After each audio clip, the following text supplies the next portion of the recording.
Detik-detik penangkapan Dea OnlyFans, kooperatif saat dimintai keterangan oleh petugas.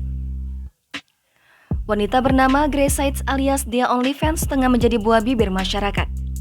Dea OnlyFans dikenal kerap kali foto dengan pose dewasa. Dirinya pun semakin viral setelah diundang ke podcast Deddy Corbuzier pada Rabu 9 Maret 2022.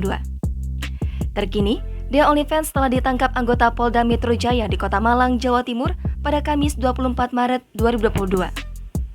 Grace ditangkap di sebuah indekos. Saat penangkapan tampak tanpa adanya perlawanan. Tim kepolisian awalnya mengetuk pintu kamar Grace, lantas dirinya membuka pintu.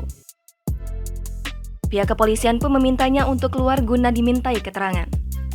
Saat keluar, kamar Dea OnlyFans tampak mengenakan pakaian tipis dan tanpa melakukan perlawanan, tampak dari video YouTube Kompas TV. Direktur Ditreskrimsus Polda Metro Jaya, Komisaris Besar Polisi Aulian Syalubis pun membenarkan penangkapan tersebut. Dea diamankan karena diduga melakukan penyebaran konten porno melalui media sosial. Diketahui, Dea juga dalam perjalanan ke Jakarta untuk proses hukum lebih lanjut. Wanita kelahiran Malang, Jawa Timur pada 1998 tersebut mengaku kini berdomisili di Semarang, Jawa Tengah. Dea mengaku niatnya bergabung dengan OnlyFans semata-mata tidak hanya mencari uang namun karena hobi. Meski begitu, Dea mengaku senang melakukan apa yang sedang dia lakukan sekarang hingga berhasil mengumpulkan uang puluhan juta setiap bulannya.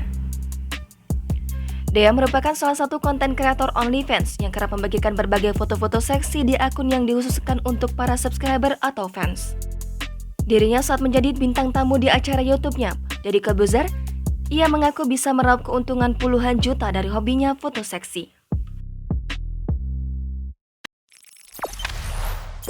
Jangan lupa subscribe, share, komen, dan like ya!